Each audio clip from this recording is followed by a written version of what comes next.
대한민국 여권은 추가 심사가 필요합니다.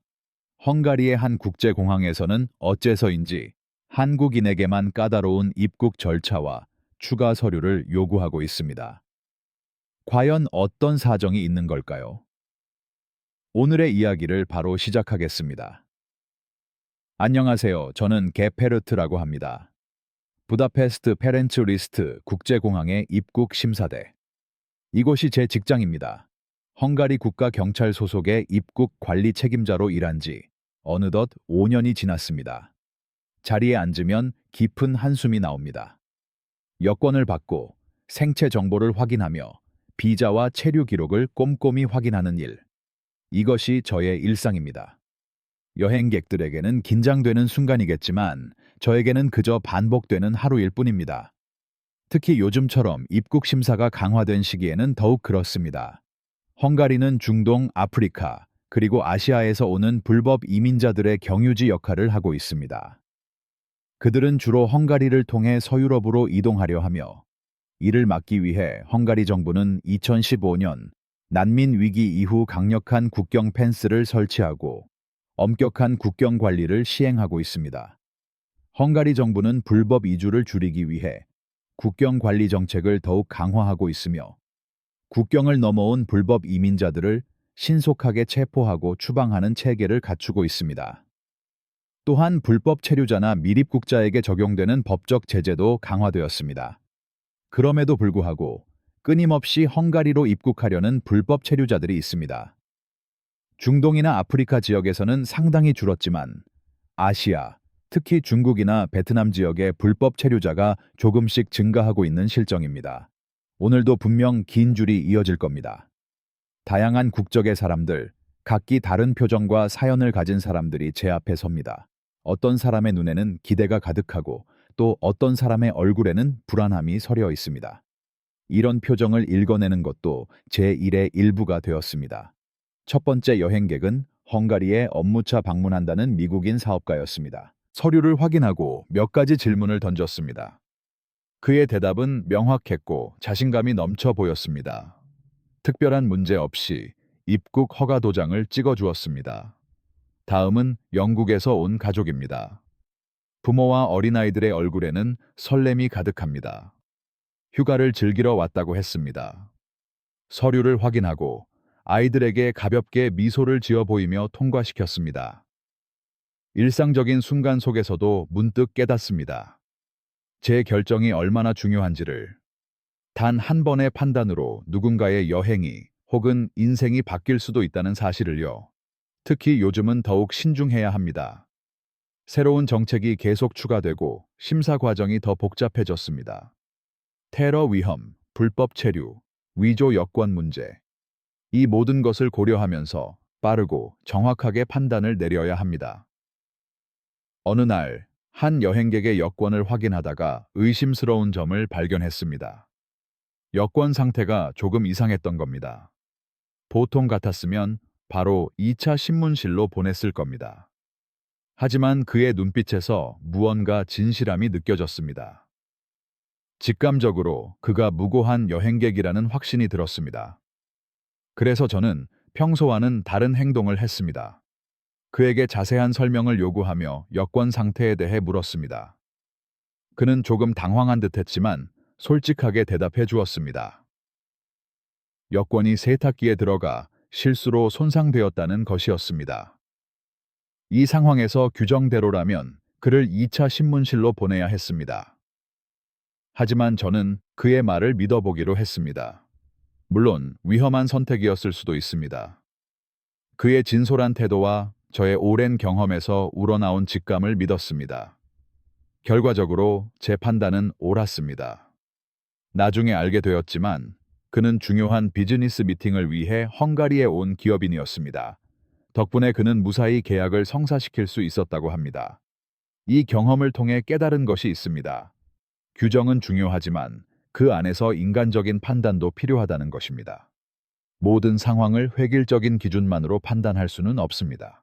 때로는 경험과 직감을 믿고 인간적인 접근을 해야 할 때도 있다는 것을 알게 되었습니다. 어느 날 아침, 평소와 다름없이 출근했지만 사무실 분위기가 심상치 않았습니다. 동료들이 모여 심각한 표정으로 무언가를 논의하고 있었습니다. 가까이 다가가 보니 중국인 불법 체류자 문제에 관한 이야기였습니다. 최근 들어 중국인 불법 체류자의 수가 급증했다는 겁니다. 관광이나 학업을 목적으로 입국한 뒤 비자 기간이 만료되어도 돌아가지 않고 불법으로 체류하는 경우가 많아졌다고 합니다. 이 문제가 심각해지자 헝가리 정부가 아시아계 여행객에 대한 심사를 더욱 강화하라는 지시를 내린 것입니다. 처음에는 그렇구나, 이해할 수 있다고 생각했습니다. 국가 안보와 질서 유지를 위해 필요한 조치라고 여겼습니다. 하지만 곧 불쾌한 기분이 들기 시작했습니다. 중국인뿐만 아니라 다른 아시아 국가 출신 여행객들에게도 더 엄격한 심사를 적용하라는 것이었기 때문입니다. 특히 한국인에 대한 지침이 마음에 걸렸습니다. 중국인과 외모가 비슷하다는 이유로 한국인에게도 추가적인 조사를 하라는 것이었습니다. 심지어 여권의 진위 가능성까지 의심하라는 겁니다.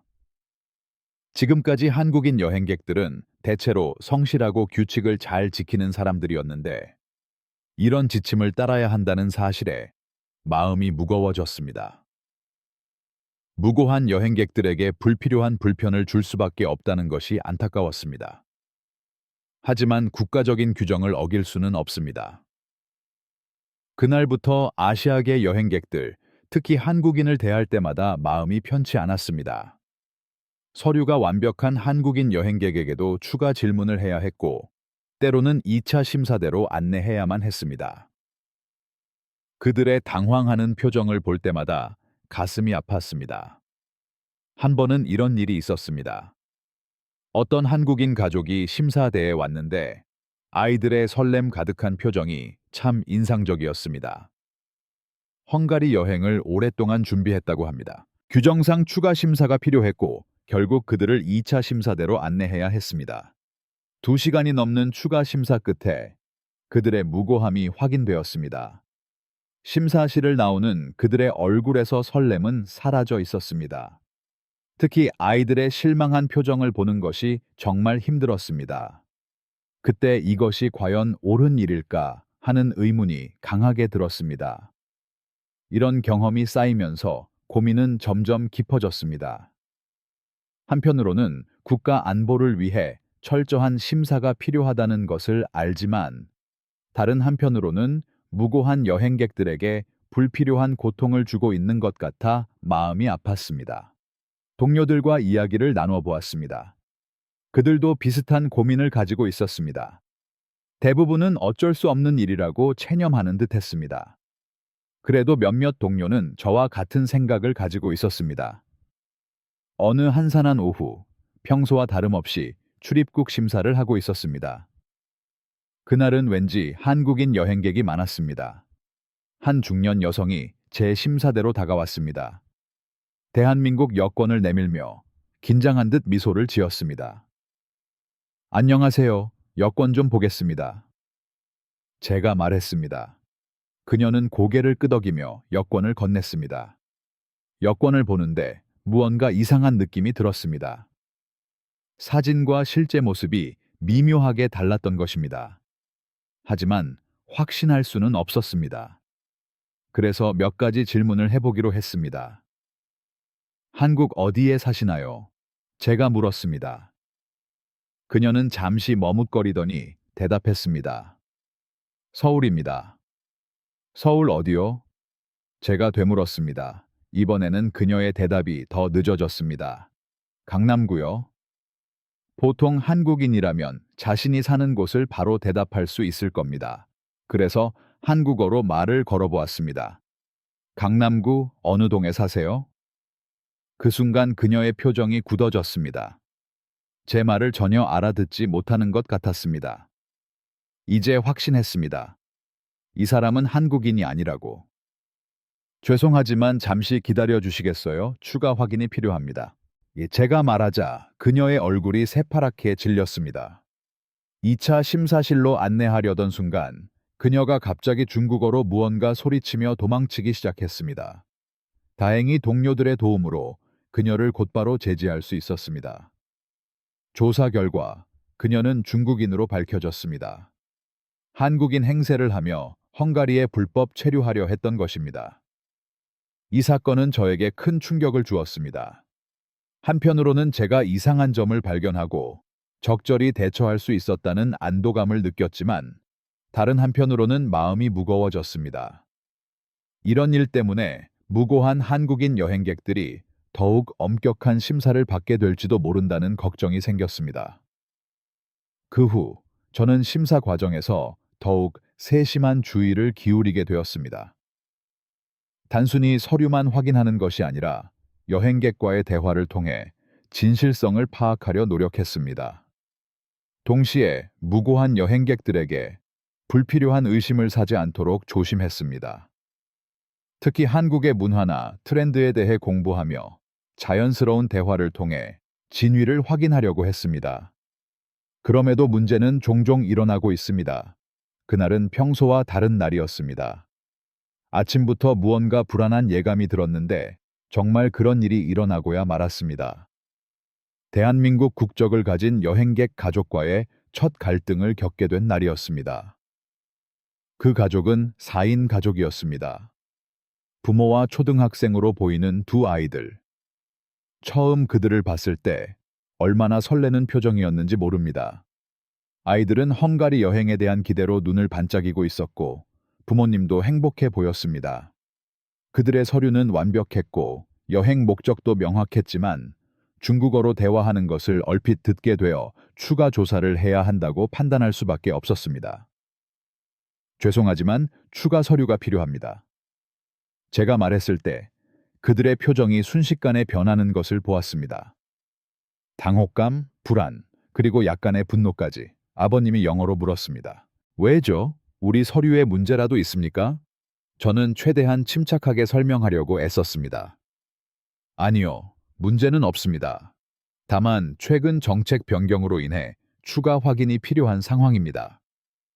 제 설명은 그들을 납득시키기에 부족했던 것 같습니다. 아버님의 목소리가 점점 커졌습니다. 우리는 중국인이 아닙니다. 대한민국 국적을 가진 한국인이라고요. 범죄자 취급하지 마세요. 그 말에 저는 깊은 한숨을 내쉬었습니다. 이런 오해를 받게 될까봐 걱정했던 상황이 현실이 된 것입니다. 그 순간 저는 딜레마에 빠졌습니다. 한편으로는 그들의 입장을 이해했습니다. 무고한 여행객으로서 부당한 대우를 받고 있다고 느꼈을 테니까요.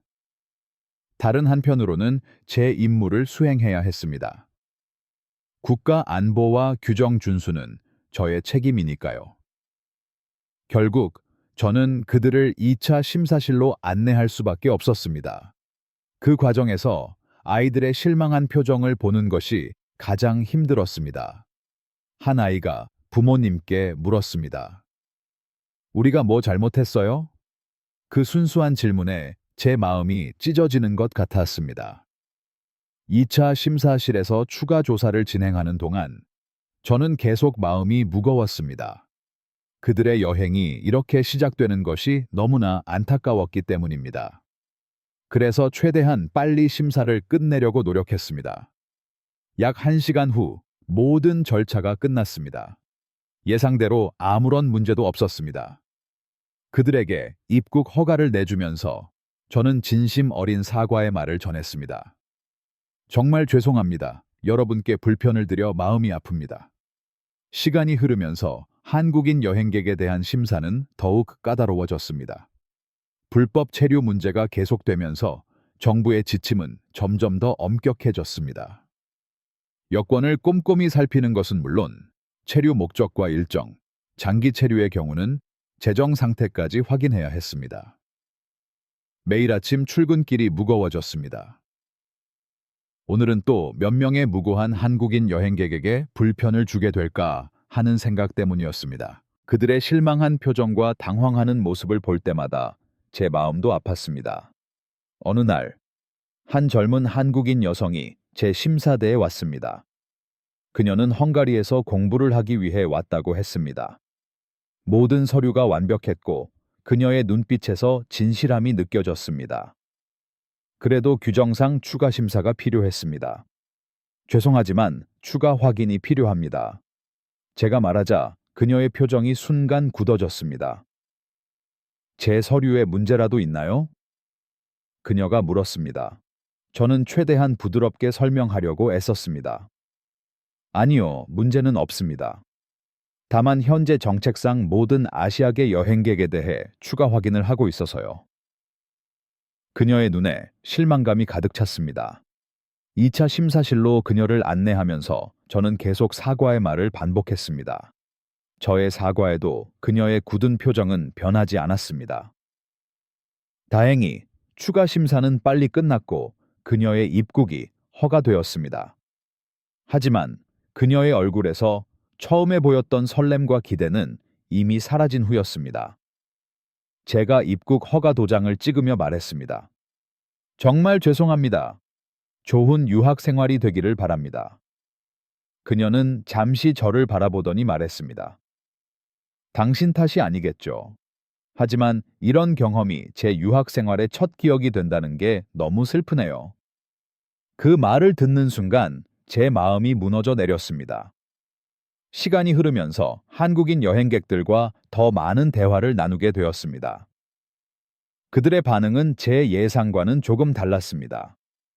화내거나 불만을 표하는 경우도 있었지만 대부분의 한국인들은 놀라울 정도로 침착하고 이해심 있게 대응해 주었습니다. 어느 날 중년의 한국인 부부가 제 심사대에 왔습니다. 늘 그렇듯 추가 심사가 필요하다고 말씀드렸습니다. 그들의 표정이 조금 어두워졌지만 이내 따뜻한 미소를 보여주었습니다. 남편분께서 말씀하셨습니다. 알겠습니다. 당신도 그저 일을 하고 있을 뿐이겠죠. 우리나라에서도 비슷한 일이 있으니 이해합니다. 그들의 성숙한 태도에 감동했습니다. 동시에 더 큰 죄책감이 밀려왔습니다. 이렇게 이해심 많은 분들에게 불편을 끼치고 있다는 사실이 너무나 죄송했습니다. 또 다른 날에는 젊은 한국인 학생이 왔습니다. 그는 헝가리 유학을 위해 왔다고 했습니다. 추가 심사를 요구하자 그의 얼굴에 실망감이 서려 있었습니다. 하지만 그는 이내 미소를 지으며 말했습니다. 괜찮습니다. 이런 과정이 필요하다는 것을 알고 있습니다. 여러분이 얼마나 힘든 일을 하는지 이해합니다. 그의 말에 미안한 마음이 들었습니다. 이렇게 이해심 많은 젊은이에게 불편을 주고 있다는 사실이 너무나 괴로웠습니다. 이런 경험들이 쌓일수록 제 마음속의 갈등은 더욱 깊어졌습니다. 한국인들의 성숙한 태도에 감동하면서도 그들에게 이런 부담을 주어야 한다는 사실에 더 큰 죄책감을 느꼈습니다. 동료들과 이야기를 해보니 비슷한 고민을 가진 사람들이 꽤 있었습니다. 우리는 자주 모여 이 문제에 대해 토론했습니다. 어떻게 하면 국가 안보도 지키면서 무고한 여행객들에게 불필요한 스트레스를 주지 않을 수 있을까 고민을 거듭했습니다. 한 동료가 제안했습니다. 우리가 직접 한국의 문화나 언어를 조금씩 배워보는 건 어떨까? 그러면 한국인 여행객과 소통할 때 조금이라도 도움이 되지 않을까? 그 제안에 모두가 동의했고 우리는 퇴근 후에 간단한 한국어와 문화를 배우기 시작했습니다. 이런 노력 덕분인지 조금씩 변화가 생기기 시작했습니다. 한국인 여행객과 소통할 때 기본적인 인사를 한국어로 건네면 그들의 표정이 조금 밝아졌습니다. 이것이 서로를 이해하는 첫걸음이 될 수 있다는 희망이 생겼습니다. 물론 여전히 규정은 지켜야 했고 추가 심사도 필요했습니다. 하지만 이제는 조금 다른 방식으로 접근하려고 노력했습니다. 더 친절하게, 더 이해하려는 자세로 그들을 대했습니다. 그리고 가능한 한 빠르고 효율적으로 심사를 진행하려고 노력했습니다. 이런 노력에도 불구하고 여전히 많은 한국인 여행객이 불편을 겪고 있다는 사실에 마음이 아팠습니다. 그래도 포기하지 않았습니다. 언젠가는 반드시 더 나은 시스템을 만들 수 있을 거라고 스스로를 다독였습니다. 그리고 더 이상 가만히 있을 수 없다고 느꼈습니다. 한국인 여행객이 겪는 불편함을 매일 목격하면서 이 상황을 개선해야 한다는 생각이 굳어졌습니다. 저는 용기를 내어 상사에게 면담을 요청했습니다. 현재 아시아계 여행객, 특히 한국인에 대한 심사 과정에 문제가 있다고 생각합니다. 제 말에 상사의 표정이 굳어졌지만 멈추지 않고 말을 이었습니다. 무고한 여행객들이 불필요한 스트레스를 받고 있습니다. 이것은 우리나라의 이미지에도 좋지 않을 겁니다. 상사는 한숨을 쉬며 대답했습니다. 게페르트, 당신 마음은 잘 알겠네. 하지만 국경 보안은 무엇보다 중요해. 테러와 불법 체류 문제가 심각한 상황에서 우리가 뭘 할 수 있겠나? 저는 포기하지 않았습니다. 그렇다고 해서 모든 아시아인을 잠재적 위험으로 간주하는 것은 공정하지 않습니다. 우리가 조금 더 세심하게 접근하면 안전도 지키면서 무고한 여행객들의 권리도 보호할 수 있을 겁니다. 그렇게 시작된 대화는 거의 2시간 동안 이어졌습니다. 제가 준비한 데이터와 사례를 하나하나 설명했습니다. 현재 시스템의 문제점, 그리고 제가 생각하는 개선안을 상세히 제시했습니다. 상사는 제 이야기를 끝까지 경청해 주었습니다. 그리고 마지막에 이렇게 말했습니다. 당신 의견은 잘 알았네. 당장 모든 것을 바꿀 수는 없겠지만 작은 변화부터 시도해보지. 한 달 동안 당신이 제안한 방식으로 시범 운영을 해보는 건 어떤가? 그 말을 듣는 순간 가슴이 벅차올랐습니다. 드디어 변화의 기회를 잡은 것입니다. 동시에 큰 책임감도 느꼈습니다. 이 기회를 제대로 살려야 한다는 압박감이 밀려왔습니다. 시범 운영이 시작되고 저는 정말 열심히 일했습니다. 매일 밤늦게까지 남아 데이터를 분석하고 새로운 심사 방식의 효과를 꼼꼼히 기록했습니다. 동료들과 수시로 회의하며 개선점을 찾아 나갔습니다. 새로운 방식의 핵심은 개별화된 접근이었습니다. 국적만으로 판단하지 않고 개인의 여행 이력, 직업, 방문 목적 등을 종합적으로 고려하는 것입니다. 특히 한국인 여행객에 대해서는 그들의 문화적 특성을 이해하고 존중하는 태도로 접근했습니다. 처음에는 어려움도 많았습니다. 일부 동료들은 변화를 꺼렸고 더 많은 시간과 노력이 필요하다며 불평했습니다. 하지만 서서히 긍정적인 변화가 나타나기 시작했습니다. 한 달이 지나고 상사 앞에서 결과 보고를 했습니다. 데이터는 명확했습니다. 불필요한 2차 심사가 30% 이상 줄었고 여행객 만족도는 50% 이상 상승했습니다. 그러면서도 보안상의 문제는 전혀 발생하지 않았습니다. 새로운 심사 시스템이 도입되고 몇 주가 지났습니다. 변화의 조짐이 보였지만 아직 완벽하다고 하기에는 이른 시점이었습니다. 그러던 어느 날, 제 인생에 큰 영향을 주게 될 한 한국인 사업가를 만나게 되었습니다. 그의 이름은 김민준 씨였습니다. 50대 중반으로 보이는 그는 헝가리의 자동차 회사와의 거래를 위해 방문했다고 했습니다. 처음 그를 봤을 때 저는 평소와 다름없이 심사를 시작했습니다. 하지만 곧 그가 특별한 사람이라는 것을 깨닫게 되었습니다. 안녕하세요, 김 선생님. 헝가리 방문 목적이 무엇인가요? 제가 물었습니다. 그는 유창한 영어로 대답했습니다. 비즈니스 미팅 때문에 왔습니다. 3일 일정입니다. 저는 규정에 따라 추가 질문을 해야 했습니다. 혹시 이전에 헝가리를 방문하신 적이 있습니까? 그의 대답은 놀라웠습니다. 네, 이번이 20번째 방문입니다. 지난 10년간 매년 헝가리에 와서 비즈니스를 해왔습니다. 저는 그의 여권을 확인해 보았습니다. 정말로 수많은 헝가리 입국 도장이 찍혀 있었습니다. 그렇다고 해도 규정상으로는 여전히 추가 확인을 해야 했습니다. 죄송하지만 추가 확인이 필요합니다. 잠시 기다려 주시겠어요? 제가 말했을 때 그의 반응이 저를 놀라게 했습니다. 물론입니다. 이해합니다. 그는 미소를 지으며 말했습니다. 여러분의 일이 쉽지 않다는 것을 압니다.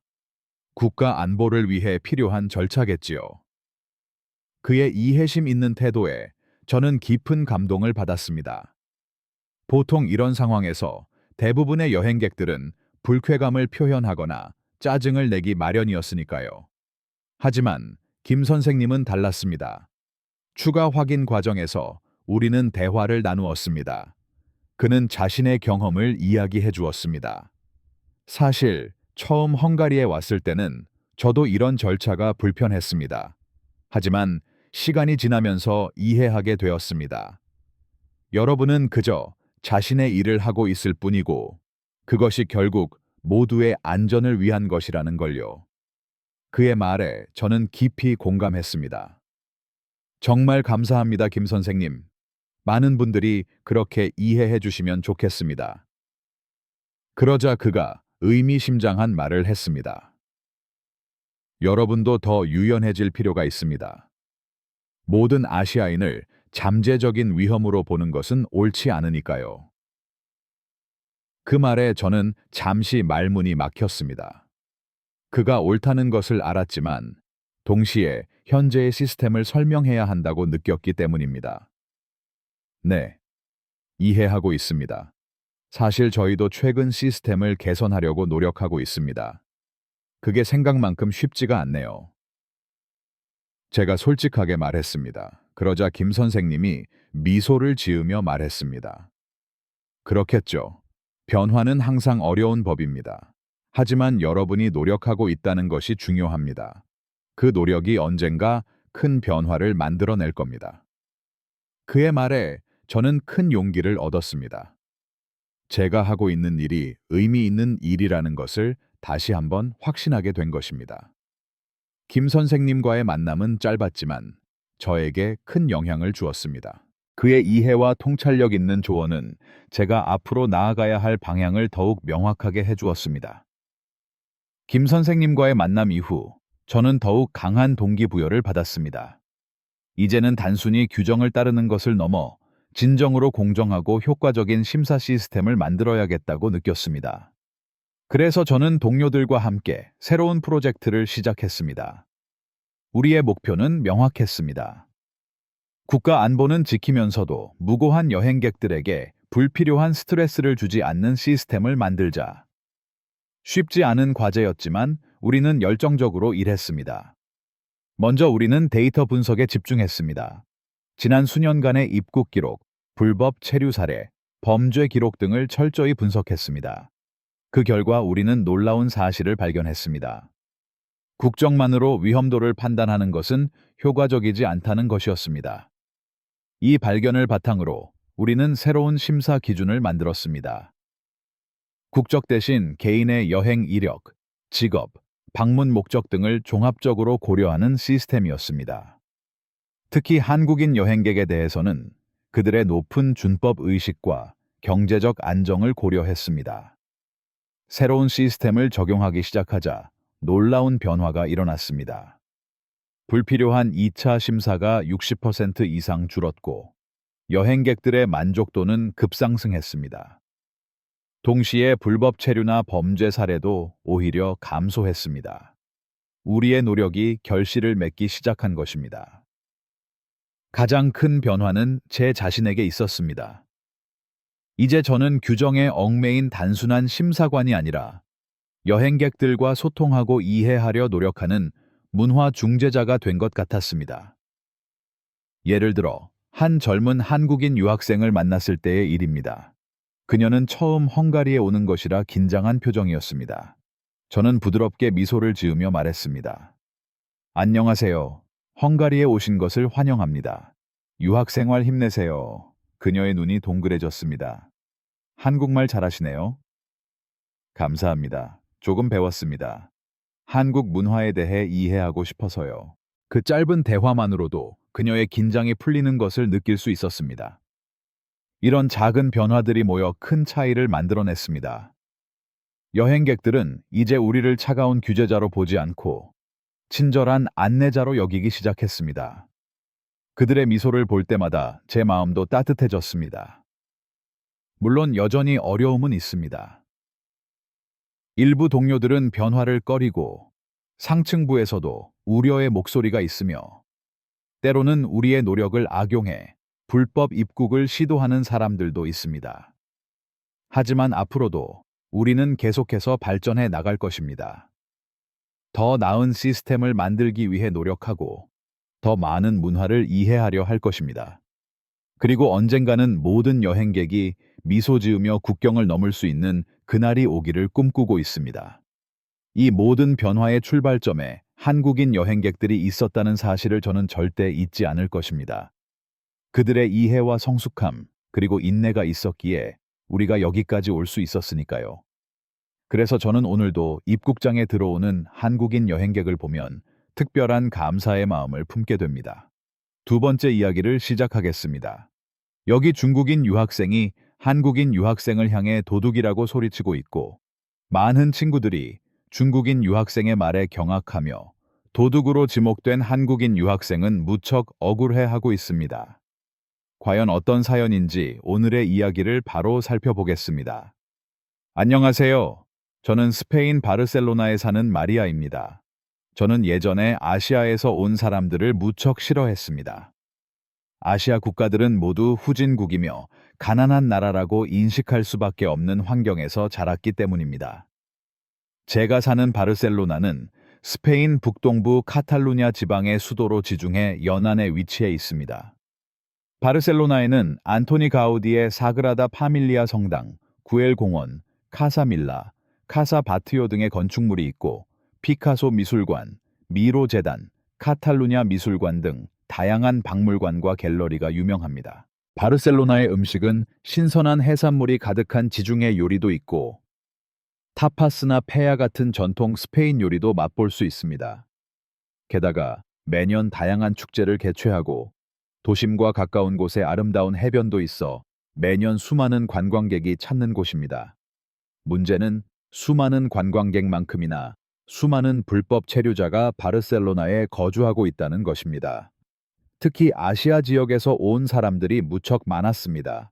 중국, 파키스탄, 인도, 필리핀, 방글라데시 등 많은 아시아 국가에서 스페인으로 불법으로 건너왔습니다. 우리 스페인은 시간이 지남에 따라 여러 번 불법 체류자들의 신분을 합법화해주는 프로그램을 시행하고 있습니다.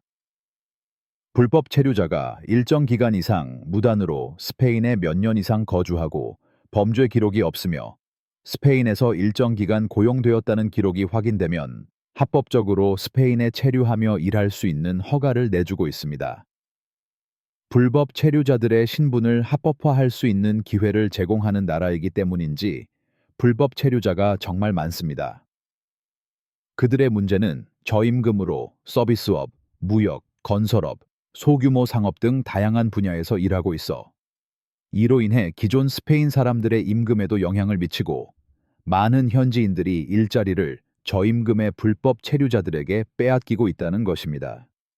저희 아버지는 건설 현장에서 오래 근무하셨는데 여러 번 불법 체류자들에 대해 불만을 이야기하셨습니다. 물가는 오르는데 그들 때문에 임금이 오르지 않고 오히려 임금이 더 낮아지고 있다며 모두 추방해야 한다고 말할 정도였습니다.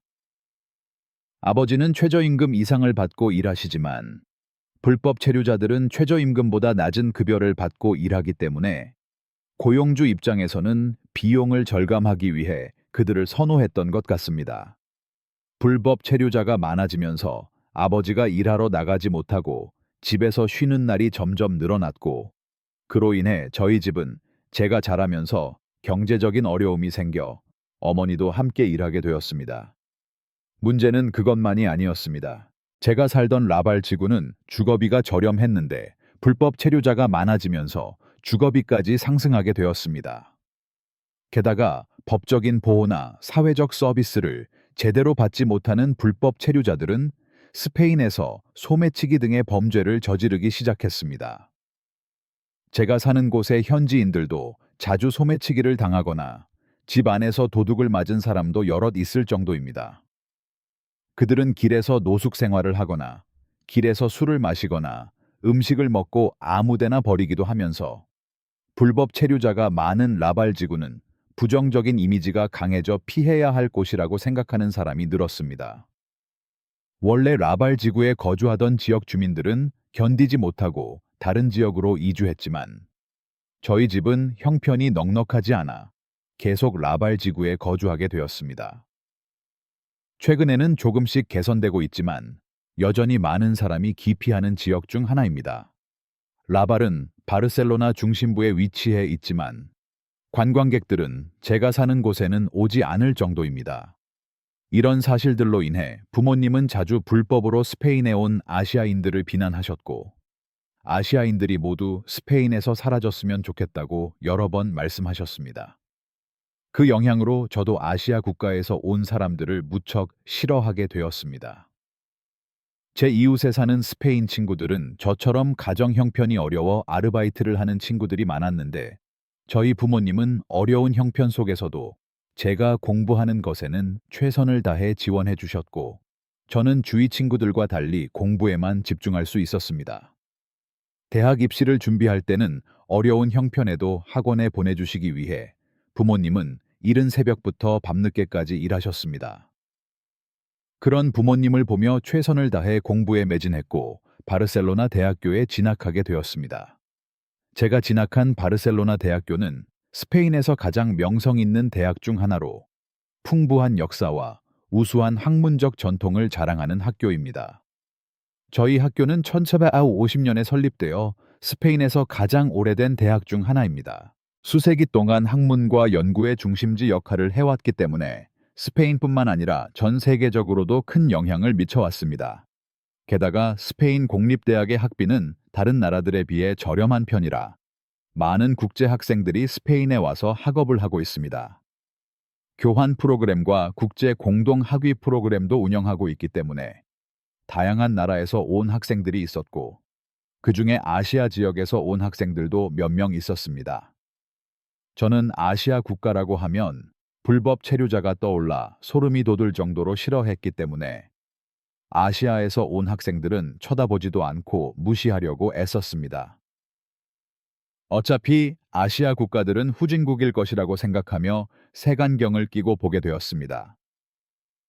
그런 저와는 달리 많은 친구들은 아시아 국가 중 하나인 한국이라는 나라를 좋아하는 친구들이 많았습니다. 몇몇 친구들이 한국 드라마, 영화, K-pop, 한식 등을 이야기하며 한국 드라마에 대한 이야기를 하거나 김밥이나 라면을 먹어봤냐는 등의 이야기를 했습니다. 부끄럽지만 저는 휴대폰도 아주 오래된 제품을 쓰고 있었고, 고생하시는 부모님을 보며 성공해야 한다는 생각으로 공부에만 전념했기 때문에 대학에 입학하기 전까지 한국 문화를 접해본 적이 없어 그 당시 한국을 잘 몰랐고 관심도 없었습니다. 제가 쓰는 휴대폰도 저가 요금제로 간단한 통화나 긴급 재난지원금 정도를 위해 사용했습니다. 그래서 1학년 때는 스페인 친구들과 유럽 친구들과만 어울려 다녔습니다. 저녁 시간에는 가게의 보탬이 되고자 돈을 벌기 위해 아르바이트를 했기 때문에 많은 친구들과 교류할 기회도 없었고, 편견이 있어서 제가 먼저 아시아에서 온 친구들에게 다가가지 않았기 때문에 친해질 계기도 당연히 없었습니다. 그렇게 학교에 다니며 1년간 모은 돈을 부모님께 가져다 드렸을 때 부모님은 기뻐하지 않으셨습니다. 오히려 슬퍼하셨습니다. 저에게 돈을 돌려주시면서 지금 이 시기는 평생 돌아오지 않는 시기이니 너무 일만 하지 말고 공부도 하고 여행도 하고 학교 생활도 즐겼으면 좋겠다는 말씀을 길게 하셨습니다. 그런 부모님의 말씀에 저는 아르바이트를 그만두고 대학교 2학년 때 처음으로 동아리에 가입하게 되었습니다. 딱히 잘하는 취미나 큰 관심 분야가 없어서 저와 친하게 지내던 스페인 친구 루시아가 가입한 문화 동아리에 들어가게 되었습니다. 제가 가입한 문화 동아리는 다양한 문화를 탐구하는 동아리라서 여러 나라의 학생들이 가입해 있었고 아시아 국가의 학생들도 있었습니다. 저는 늦게 동아리에 들어갔기 때문에 처음에는 적응하기 위해 조용히 동아리 분위기를 살폈습니다. 그런데 한 가지 이상한 점을 발견했습니다.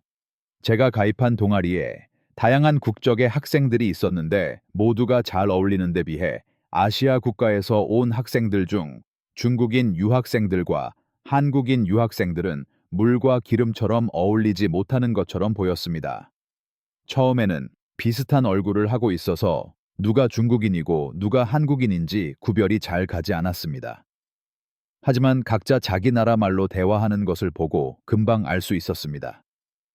중국인 유학생들은 목소리도 크고 굉장히 듣기 싫을 정도로 시끄럽게 느껴졌습니다. 사실 저희 동네에 중국인 불법 체류자가 많아서 중국인에게 나쁜 감정이 있어 더 안 좋게 느꼈을 수도 있지만 중국인 유학생 몇 명이 중국어로 대화하면 귀를 막아버리고 싶을 정도였습니다. 반면에 한국인 유학생들이 한국어로 자기들끼리 대화할 때는 조용하고 부드럽게 대화한다고 느꼈습니다. 그리고 한국인 친구들은 중국인 친구들을 별로 신경 쓰지 않는 것처럼 보였지만 중국인 친구들은 한국인 학생들을 경계하는 듯 했습니다. 많은 유럽 친구들은 그 모습을 익숙한 듯이 보고 있었습니다. 저는 동아리에 늦게 합류했기 때문에 묘한 기류가 흐르는 것이 적응되지 않아 저를 동아리에 데려온 루시아에게 한국인과 중국인 친구들 사이에 무슨 일이 있었냐고 물었습니다. 그러자 루시아는 저에게 예전에 동아리에서 아시아의 역사와 문화를 공부하는 시간에 중국인 유학생 중 한 명이 한국은 역사적으로 옛날 중국의 속국 같은 것이었다거나 문화를 훔쳤다는 이야기를 한국인 친구 앞에서 해서 한국인 친구가 중국인 친구의 의견에 반박하며 분위기가 아주 안 좋아졌고 그 이후로 동아리에서 중국인 학생들과 한국인 학생들은 서로 대화도 하지 않는다고 말해 주었습니다. 저는 솔직히 그런 것에는 관심이 없어서 별 생각 없이 한국과 중국 두 나라는 사이가 안 좋구나 이 정도로만 생각했습니다. 그렇게 동아리를 통해 여러 나라의 문화를 접하는 중에 한국이라는 나라의 문화가 정말 대단하다고 느끼게 되었습니다. 특히 한국 드라마가 너무 재미있어서 한국 드라마를 늦게 본 것이 행운이었다고 생각할 정도였습니다. 만약 고등학교 때 한국 드라마를 알았다면 드라마에 빠져 공부도 내팽개칠 정도로 한국 드라마가 너무 재미있었습니다. 한국 드라마에 빠지니 자연스럽게 드라마에 나오는 한국 음식이나 음악도 궁금해졌고 한국의 여러 가지를 찾아보게 되면서 아시아인에 대해 처음으로 한국인 친구들에게 먼저 다가가 한국에 대해 많은 것을 물어보았습니다. 그런 제 모습이 중국인 학생들은 마음에 들지 않았던 것 같습니다. 제가 한국 드라마를 보고 있으면 중국 드라마가 더 재미있는 것이 많다며 중국 드라마를 소개해 주려고 했습니다. 한두 번이 아니라 정말 집요할 정도로 중국 문화를 저에게 보여주려고 했습니다. 어쩔 수 없이 중국 드라마도 몇 편 시청했는데 처음 중국 드라마를 시청했을 때는 재미있다는 느낌을 받았지만 보면 볼수록 스토리가 비슷하고 조금 진부하다는 느낌을 받았습니다. 한국 드라마는 다양한 주제로 여러 가지 스토리가 있고 다음 내용이 어떻게 될지 무척 궁금해서 몰입하게 되는데 중국 드라마는 내용도 예측 가능하고 여러 드라마가 비슷해 보였습니다. 중국인 유학생들에게는 재미있다고 말했지만 한국 드라마가 훨씬 더 재미있었습니다. 그리고 자주 보다 보니 한국인과 중국인은 상당히 달랐습니다. 중국인 유학생들은 남이 이야기하는데 더 큰 목소리로 말하고 계속 끼어들려는 경향이 강했고 한국인 유학생들은 다른 친구들의 이야기를 잘 들어주고 공감해 주었습니다. 그래서 저는 한국인 유학생들에게 호감을 갖게 되었고 한국인 유학생들과 많은 교류를 하기 시작했습니다. 저뿐만 아니라 많은 유럽 친구들이 중국인 유학생들보다는 한국인 유학생을 더 좋아하는 것 같았습니다. 한국인 유학생들 주위에는 항상 많은 유럽 친구들이 있었지만 중국인 유학생들은 대부분 중국 학생들끼리만 뭉쳐 다녔습니다. 겉으로 표현하지는 않았지만 대화할 때 중간에 끼어들어 자기 말만 하려는 중국인 유학생을 좋게 보지 않는 친구들이 많았습니다. 그런 미묘한 기류가 이어지는 상황에서 동아리 활동을 하다가 사건이 하나 터지고 말았습니다. 그날은 동아리에서 한국 영화를 시청하기로 한 날이었습니다. 제가 동아리실에 들어서자 많은 친구들이 모여 있었고 큰 소리가 나고 있었습니다. 저는 무슨 일인가 싶어 다가갔는데 중국인 유학생 리메이라는 친구가 한국인 유학생 유미를 향해 도둑이라고 소리치고 있었습니다. 리메이는 일찍 동아리실에 도착해서 가방을 두고 화장실에 다녀왔는데 동아리실에 한국인 유학생 유미라는 친구 한 명만 있었고 화장실에서 돌아와 보니 가방 안에 있던 비싼 명품 지갑이 사라졌다고 말하고 있었습니다. 동아리실에 있던 유미는 한국 영화를 보여주기 위해 미리 와서 준비 중이었기 때문에 누가 들어왔는지도 몰랐고 리메이의 가방에는 손도 대지 않았다고 말했습니다. 하지만 리메이는 계속 유미가 자기 물건을 훔쳤다고 주장하며 유미의 가방을 뒤져야 한다고 소리쳤고, 유미는 무척 기분 나빠하며 물건을 훔치지 않았다고 말했습니다. 리메이는 한국은 가난한 도둑의 나라라서 남의 물건을 훔쳐간다고 말하며 한국을 비하하는 발언까지 했습니다. 유미는 정말 억울했는지 자기 가방의 물건을 전부 꺼내 아무것도 없다는 것을 보여주었습니다. 결국 지갑은 찾지 못한 채 사건은 마무리되었고, 그날 동아리실에서 시청하기로 했던 한국 영화는 취소되었습니다. 그리고 몇 주 후, 저는 경악할 만한 일을 목격하고 말았습니다. 그날은 제가 아르바이트를 했던 음식점에 일을 도와주러 간 날이었습니다. 제가 일했던 곳은 스페인에서 유명한 타파스를 파는 곳으로 관광객도 많이 오고 학교에서도 거리가 가까워서 학교 학생들도 많이 가서 간단히 식사를 하는 곳입니다. 저는 1년 동안 그 음식점에서 일했기 때문에 사장님이나 다른 아르바이트생과 친하게 지내고 가끔 일손이 부족하면 도와주기도 합니다. 저는 일을 하기 위해 옷을 갈아입으러 탈의실에 들어가려던 때 유미에게 지갑을 도둑 맞았다고 했던 리메이를 보게 되었습니다. 친하지는 않았지만 동아리에서 몇 번 얼굴을 본 사이라서 인사를 하려고 다가갔다가 경악하고 말았습니다. 리메이는 몇몇 친구들과 함께 있었는데 제가 도착했을 때 타파스를 주문하면서 잃어버렸다는 그 지갑을 가방에서 꺼내고 있었던 것입니다. 리메이의 지갑은 새빨간색의 무척 화려한 지갑이었습니다. 명품 지갑으로 부모님이 사주셨다고 제 앞에서 자랑한 적이 있어서 저도 똑똑히 기억하고 있을 정도였습니다. 저는 바로 다가가서 지갑 찾았냐고 물었습니다. 리메이는 저를 보고 깜짝 놀라며 말을 더듬거리면서 화장실에서 찾았는데 분명히 유미가 훔쳐서 화장실에 몰래 숨겨둔 게 틀림없다고 말했습니다. 저는 그 말에 어이가 없었습니다. 그때 싸우는 것을 똑똑히 들었는데 유미는 동아리실에서 계속 영화 상영을 준비하고 있었다고 말했고, 리메이는 가방을 두고 화장실에 다녀왔는데 지갑을 잃어버렸다고 여러 번 말했던 것입니다. 저는 일을 도와줘야 했기 때문에 바보 같은 소리 하지 말고 지금 당장 유미에게 사과해 라고 말하고 옷을 갈아입으러 탈의실에 들어갔습니다. 그리고 며칠 후 동아리 모임이 있어서 동아리실에 갔는데 제가 조금 늦게 도착해서 이미 많은 친구들이 와 있었습니다.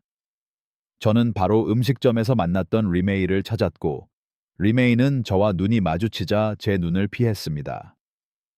저는 친구들 앞에서 큰 소리로 리메이에게 유미에게 사과했냐고 물었습니다. 친구들은 제 말에 어리둥절한 표정을 지으며 우리를 주목했고, 리메이는 많은 친구들의 시선을 받으며 안절부절 못했습니다.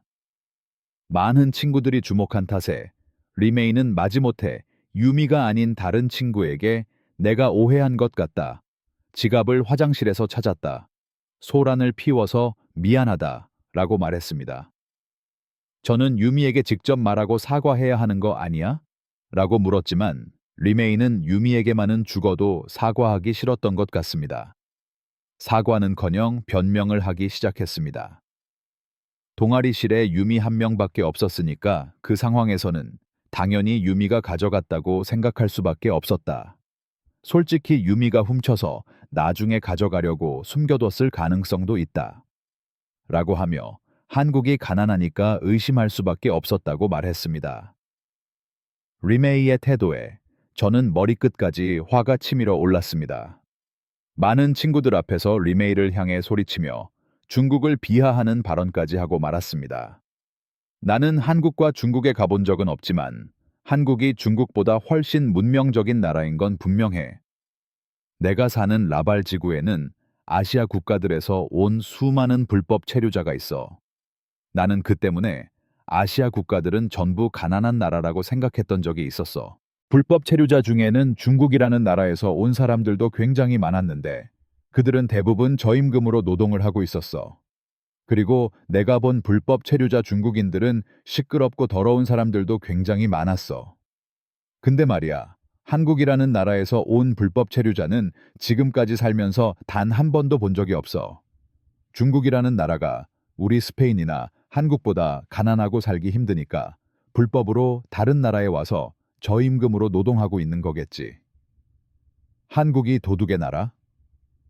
중국이라는 나라가 네 말대로 그렇게 부유한 나라라면 왜 한국인은 불법 체류자가 없고 중국인들만 불법으로 스페인까지 와서 저임금을 받으며 노동을 하는 건데? 나는 한국을 도둑의 나라라는 내 말에 동의할 수 없고, 너라는 사람을 보니 중국이라는 나라가 정말 후진국이라고 생각해. 제 말에 주위에 있던 많은 친구들은 리메이를 쳐다봤고, 리메이는 저를 보며 부들부들 떨면서 노려봤지만 아무 말도 하지 못했습니다. 동아리실에 있던 중국인 유학생들은 모두 저를 노려봤지만 제 말에 반박하는 친구는 아무도 없었습니다. 제 이야기가 끝나고 모든 중국인 유학생들이 짐을 챙겨 동아리실에서 나가버렸습니다. 제가 괜히 일을 크게 만들어 동아리 분위기를 망친 것은 아닌지 조금 걱정했지만 오히려 동아리에 남아있던 친구들은 더 기뻐했습니다. 중국인 유학생들이 모두 나가자 많은 친구들은 도둑으로 의심받았던 유미를 위로했고 한국의 드라마나 케이팝, 음악 등의 문화에 관심이 많은데 중국인 유학생들 때문에 마음껏 즐기지 못했다며 저에게 잘했다고 말하는 친구까지 있을 정도였습니다. 그리고 제가 놀라운 사실을 들었는데 한국에도 중국인 불법 체류자가 많다는 이야기를 들었습니다. 리메이의 말처럼 중국이 부유한 나라라면 왜 한국으로 건너와 불법 체류를 하는지 정말 이해가 안 되네요. 스페인에서도 한국에서도 중국인 불법 체류자들이 본인 나라로 돌아가 줬으면 하는 생각입니다. 지금은 한국 문화라고 하면 달려들던 중국인 유학생들이 없어서 동아리실에서 이전보다 훨씬 더 많은 한국 문화를 즐기고 있습니다. 최근에는 한식도 만들어서 먹고 있습니다. 한국이라는 나라는 알면 알수록 대단한 나라라는 생각이 듭니다. 한국인 친구들이 보여주는 한국의 모습을 보면 무척 발전한 나라라는 것을 알 수 있습니다. 세상에는 눈에 보이지 않는 국경선이 있지만 그보다 더 높고 단단한 벽이 때로 우리 마음속에 세워지곤 합니다. 오늘의 두 이야기는 그런 마음의 벽이 성실함과 진심에 의해 조용히, 그러나 확실히 녹아내리는 순간을 그리고 있었습니다. 헝가리의 입국 심사관 게페르트, 그리고 스페인의 대학생 마리아. 서 있는 곳도 짊어지고 있는 사연도 다른 두 사람이었지만 그들은 공통적으로 편견이라는 흐릿한 렌즈를 통해 세상을 보고 있었습니다. 하지만 그들의 렌즈를 닦아내고 선명한 진실을 보여준 것은 먼 나라에서 찾아온 한국인들의 변함없는 성실함이었습니다. 먼저 헝가리 공항에서의 일을 되돌아봅시다. 게페르트는 직무로서의 엄격함과 인간으로서의 양심 사이에서 갈등하고 있었습니다. 규칙은 사회의 질서를 지키기 위해 필수적인 것이지만 때로 그것은 죄 없는 사람들의 마음에 상처를 입히는 칼날이 되기도 합니다. 그가 마음 아파했던 것은 의심의 눈초리를 보낼 수밖에 없는 자기 자신에 대한 무력감과 그럼에도 불구하고 미소와 이해를 보여주는 한국인 여행객에 대한 미안함이었습니다. 김민준이라는 사업가가 했던 말을 기억하시나요? 변화는 항상 어려운 법입니다. 하지만 노력하고 있다는 것이 중요합니다. 부당하다고 할 수 있는 대우를 받으면서도 상대방의 입장을 헤아리고 격려의 말까지 건넬 수 있는 그 성숙한 태도는 게페르트에게 단순한 안도감을 넘어 자신의 일에 대한 자부심과 사명감을 되찾는 계기가 되었습니다. 국적이라는 기호가 아닌 눈앞에 있는 사람을 보는 것. 그 중요성을 깨달은 그는 시스템을 바꾸기 위한 행동에 나섰습니다. 그의 용기의 원천이 된 것은 틀림없이 수많은 한국인 여행객이 남기고 간 조용한 품격이었을 것입니다. 다음으로 스페인 바르셀로나에서의 마리아 이야기를 생각해 봅니다. 그녀는 힘든 생활 환경 속에서 자라난 아시아에 대한 부정적인 감정으로 고통받고 있었습니다. 모른다는 것은 때로 두려움과 혐오를 낳습니다. 하지만 그녀의 닫힌 마음을 연 것 또한 한국인 유학생들의 행동이었습니다. 억울한 누명을 쓰고 말도 안 되는 비난을 받는 상황에서도 감정적으로 맞서기보다 사실을 통해 결백을 증명하려는 자세. 그리고 다른 나라의 문화를 존중하며 온화하게 대화하려는 유미와 친구들의 모습. 그것은 마리아가 품고 있던 편견의 얼음을 녹이기에 충분한 따스함을 가지고 있었습니다. 마리아가 마지막에 분연히 일어나 친구를 변호한 것은 그녀 안에 정의감이 싹텄기 때문만은 아닙니다. 이 사람들은 신뢰할 가치가 있다는 확신이 그녀의 마음을 움직인 것입니다. 진실은 큰 목소리로 외치는 것에 의해서가 아니라 나날이 쌓아 올린 성실한 행동에 의해 증명된다는 것을 이 에피소드는 가르쳐 줍니다. 이 두 이야기에서 우리가 배울 수 있는 교훈은 무엇일까요? 그것은 우리 한 사람, 한 사람이 바로 자기 나라의 대표라는 사실입니다.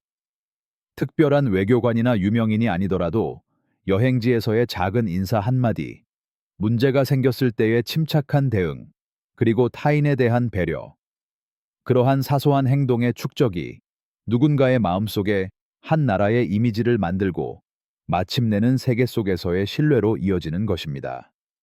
여권은 국경을 넘기 위한 법적인 허가증에 불과합니다. 하지만 진정으로 사람들의 마음속에 입국하여 환영받기 위해 필요한 여권은 바로 우리의 인간성입니다. 성실할 것, 예의 바를 것, 그리고 상대를 존중할 것. 이 눈에 보이지 않는 여권은 유효기간도 없으며 누구에게 빼앗길 염려도 없습니다. 아무리 엄격한 심사가 있더라도, 아무리 깊은 편견이 있더라도 진심을 가지고 대하면 언젠가 반드시 마음은 통하게 마련입니다. 김민준 씨가 보여준 너그러움이나 유미 씨가 보여준 의연한 태도는 우리에게 묻고 있습니다. 우리는 오늘 누구에게 어떤 얼굴을 보여주었을까요? 우리의 행동은 누군가의 마음에 따뜻한 불씨를 지필 수 있었을까요? 세상은 넓고 문화나 습관의 차이로 인한 마찰은 앞으로도 없어지지 않을지 모릅니다. 그럼에도 상대를 이해하려는 한 걸음을 내디딜 수는 있습니다.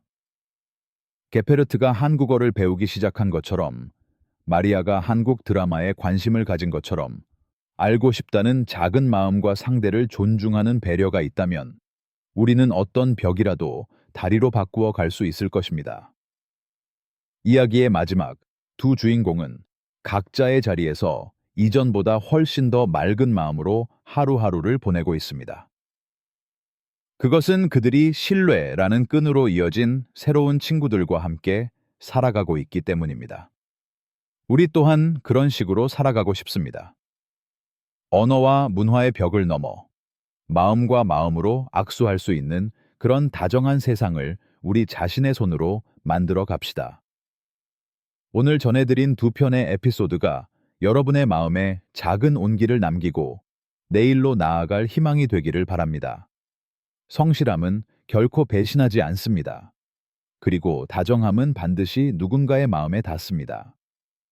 멀리 떨어진 나라에서 오늘도 누군가의 다정함이 새로운 이야기를 만들어내고 있음을 믿으며 끝까지 함께 해주셔서 진심으로 감사드립니다. 이 영상이 당신의 마음에 무언가 깨달음을 줄 수 있었다면 좋겠습니다. 그럼 고요한 여운과 함께 다음 이야기에서 다시 만나 뵙겠습니다.